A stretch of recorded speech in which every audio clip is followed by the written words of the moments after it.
পৃথিবীতে wealth create করা অথবা ধনী হবার কোনো শর্টকাট নেই। ওয়েলথ ক্রিয়েট করার একটি সহজ উপায় আছে, আর সেটা হলো আপনি যত টাকা রোজগার করেন তার থেকে কম আপনাকে খরচ করতে হবে।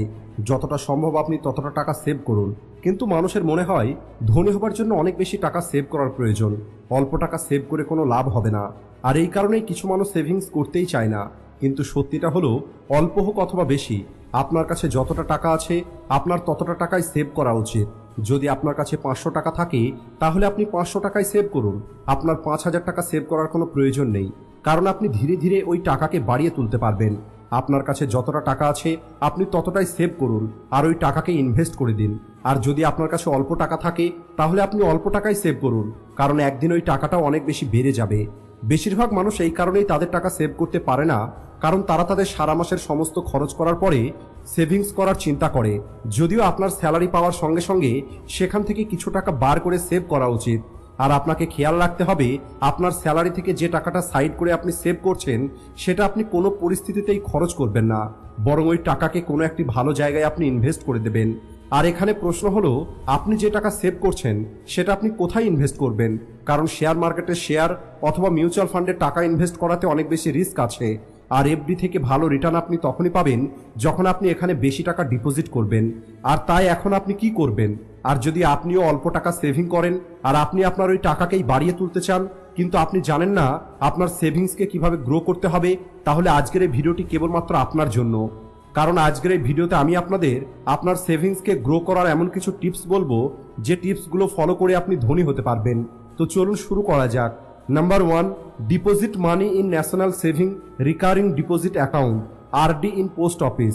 পোস্ট অফিসে টাকা জমা করা ব্যাংকে টাকা জমা করার থেকে অনেক ভালো, কারণ ব্যাংক আপনাকে 3 থেকে 4% ইন্টারেস্ট দেয়।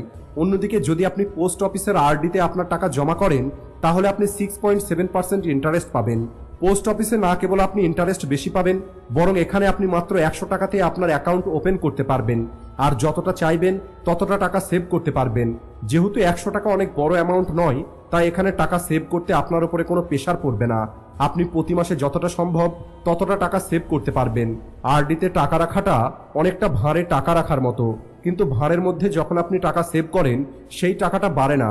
আর পোস্ট অফিসে আপনার টাকাটা প্রতিনিয়ত বাড়বে, কারণ এখানে আপনি ইন্টারেস্ট পাবেন। আপনি আপনার এরিয়ার পোস্ট অফিসে গিয়ে আপনার অ্যাকাউন্ট ওপেন করতে পারেন, আর এখানে অ্যাকাউন্ট ওপেন করার কোনো লিমিট নেই। আপনি যতগুলো সম্ভব ততগুলো অ্যাকাউন্ট খুলতে পারেন। আপনি আপনার বাচ্চার জন্য অ্যাকাউন্ট ওপেন করতে পারেন, অথবা আপনি আপনার পার্টনারের সঙ্গে জয়েন্ট অ্যাকাউন্ট ওপেন করতে পারেন। আর পোস্ট অফিস গভর্নমেন্ট অথরাইজড হয়, আর এই কারণে আপনার লোকসান হবার কোনো সম্ভাবনা নেই। Number 2, deposit money in PPF. আপনি আপনার টাকা পিপিএফ এ সেভ করতে পারেন। পিপিএফ এ 1 বছরে আপনি সর্বোচ্চ 1.5 লক্ষ টাকা জমা করতে পারবেন। পিপিএফ এর মধ্যে আপনি যে টাকা জমা করবেন তার উপরে আপনি 7.1% ইন্টারেস্ট পাবেন। আর সবথেকে ভালো কথা হলো পিপিএফ এর মধ্যে যে অ্যামাউন্টটা আপনি সেভ করবেন আপনাকে তার উপরে সরকারকে কোনো ট্যাক্স দিতে হবে না। এছাড়া আপনি ইনকাম ট্যাক্স ফাইল করলে সেখানে সেকশন 80C তে আপনি ডিডাকশন নিতে পারেন। যদি আপনার একটি ভালো জব থাকে তাহলে আপনি প্রতি মাসে আপনার স্যালারি থেকে পিপিএফ এ 10,000 টাকা জমা করতে পারেন। তাহলে 25 বছর পর আপনার কাছে কোটি টাকা চলে আসবে। আপনি পিপিএফ এ 500 টাকা জমা করে আপনার ইনভেস্টমেন্ট শুরু করতে পারেন। যত বেশি সময়ের জন্য আপনি পিপিএফ এ টাকা সেভ করবেন আপনি রিটার্ন তত বেশি পাবেন, কারণ পিপিএফ এর মধ্যে রিটার্ন এর উপরে নির্ভর করে যে আপনি পিপিএফ এর মধ্যে কত টাকা ইনভেস্ট করছেন আর কতটা সময়ের জন্য সেটা ইনভেস্ট করছেন। পিপিএফ এ অল্প অল্প করে টাকা সেভ করার ফলে পরবর্তীতে আপনি অনেক বড় অ্যামাউন্ট রিটার্ন পাবেন, যেটা দিয়ে আপনি আপনার কোনো বিজনেস স্টার্ট করতে পারেন, অথবা আপনি আপনার পছন্দের কোনো জায়গায় ভ্রমণ করার জন্য যেতে পারেন। Number 3, deposit money in SIP. Albert Einstein একবার বলেছিলেন কম্পাউন্ডিং এই পৃথিবীর অষ্টম আশ্চর্য। যে এই কম্পাউন্ডিং এর পাওয়ারটা বুঝে যাবে তাকে ধনী হওয়া থেকে কেউ আটকাতে পারবে না। কিন্তু আফসোস মানুষের পাওয়ারটা বুঝতে চায় না। আর যদি আপনার অবস্থাটা এমন হয় যে আপনি আজ পর্যন্ত 1 টাকাও সেভ করেননি আর আপনি ভাবছেন যে আপনি একদিন ধনী হয়ে যাবেন, তাহলে আপনাকে এসআইপিতে টাকা ইনভেস্ট করতে হবে। এসআইপির অর্থ হলো সিস্টেমেটিক ইনভেস্টমেন্ট প্ল্যান। এসআইপির সাহায্যে আপনি মিউচুয়াল ফান্ডে আপনার টাকা ইনভেস্ট করতে পারেন। এমনটা নয় যে এখানে আপনাকে 10 থেকে 15,000 টাকা ইনভেস্ট করতে হবে। আপনি কেবলমাত্র 500 টাকা দিয়েই আপনার এসআইপি শুরু করতে পারেন। আপনি এসআইপি দুরকমভাবে করতে পারেন, লং টার্ম এবং শর্ট টার্ম। যদি আপনি লং টার্ম অর্থাৎ 10 থেকে 15 বছরের জন্য এসআইপি করতে চান তাহলে আপনি লং টার্ম এসআইপি করতে পারেন। আর যদি আপনি 2-3 বছরের জন্য টাকা সেভ করতে চান তাহলে আপনি শর্ট টাইম এসআইপি করতে পারেন। শর্ট টাইম এসআইপিতে লস হবার সম্ভাবনা বেশি থাকে, কিন্তু লং টাইম এসআইপিতে কোনো লস হয় না। যতটা লম্বা সময়ের জন্য আপনি এসআইপিতে টাকা ইনভেস্ট করবেন, আপনার রিস্ক ততটাই কম হয়ে যাবে। এসআইপিতে ইনভেস্ট করাটা শুরুর দিকে আপনার কঠিন মনে হতে পারে, কারণ এখানে প্রতি মাসে আপনাকে একটি ফিক্সড অ্যামাউন্ট জমা করতে হবে। কিন্তু যখন আপনি কিছু মাস এসআইপি করে নেবেন, তখন আপনার জন্য এই এসআইপি করাটা অনেক সহজ হয়ে যাবে। তাই আমি আপনাকে এটাই সাজেস্ট করব, ধনী হবার জন্য আপনার লং টার্ম এসআইপি করা উচিত, কারণ এখানে একদিকে রিস্ক অনেক কম থাকে আর এখানে আপনি ইন্টারেস্ট অনেক বেশি পাবেন। যদি আপনার বড় কোনো লক্ষ্য থাকে, যেমন আপনার সন্তানের এডুকেশনের জন্য টাকা সেভ করা অথবা আপনার মেয়ের বিয়ের জন্য টাকা সেভ করা, তাহলে এখানে এই এসআইপি আপনার অনেক কাজে আসবে। তাই অতিরিক্ত চিন্তা না করে আজ থেকে এসআইপিতে টাকা ইনভেস্ট করা শুরু করে দিন। Number 4, deposit money in national savings certificate. সবার মধ্যে রিস্ক নেবার ক্ষমতা থাকে না। মানুষ ইনভেস্ট করে ভালো রিটার্ন তো পেতে চায়, কিন্তু এরা রিস্ক থেকে পালিয়ে বেড়ায়। আর যদি আপনারও এসআইপিতে ইনভেস্ট করাটা রিস্কি অপশন মনে হচ্ছে, তাহলে আপনি ন্যাশনাল সেভিংস সার্টিফিকেটে আপনার টাকা ইনভেস্ট করতে পারেন।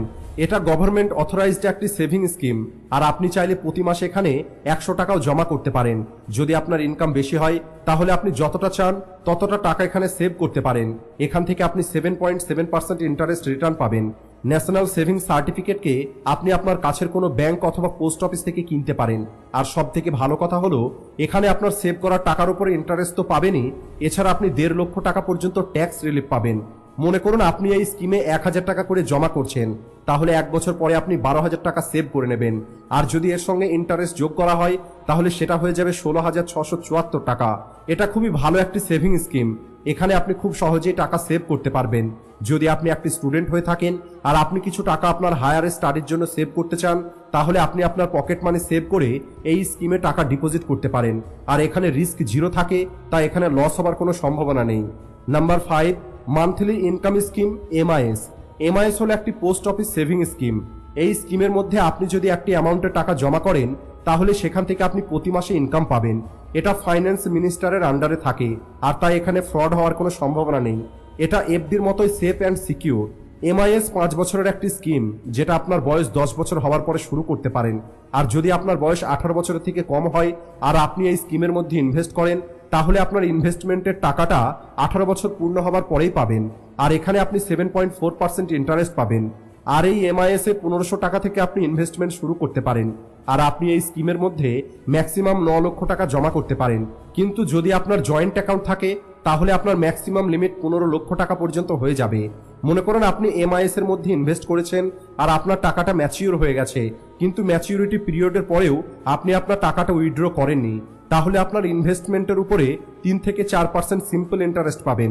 কিন্তু যদি আপনি ম্যাচিউরিটি পিরিয়ড পূর্ণ হওয়ার আগেই আপনার টাকা উইথড্র করেন, তাহলে আপনাকে পেনাল্টি দিতে হবে। যদি আপনি আপনার টাকা ইনভেস্ট করার 1 থেকে 2 বছরের মধ্যেই উইথড্র করেন, তাহলে আপনাকে 2% পেনাল্টি দিতে হবে। কিন্তু যদি আপনি 3 থেকে 5 বছরের মধ্যে টাকা উইথড্র করেন, তাহলে আপনাকে 1% পেনাল্টি দিতে হবে। তো বন্ধুরা, এই ছিল ওই 5টি এমন স্কিম যেখানে আপনি অল্প টাকা দিয়ে সেভিং এবং ইনভেস্টমেন্ট শুরু করতে পারেন। আর যখন আপনার ভালো টাকা সেভ হয়ে যাবে, তখন আপনি আপনার ওই টাকাকে স্টক মার্কেটে অথবা অন্য কোনো অ্যাসেটে ইনভেস্ট করতে পারেন, অথবা আপনি চাইলে সেই টাকা দিয়ে আপনার নিজের কোনো বিজনেস শুরু করতে পারেন। সবশেষে ভিডিও ভালো লাগলে ভিডিওটিকে লাইক ও শেয়ার করতে ভুলবেন না। Thanks for watching.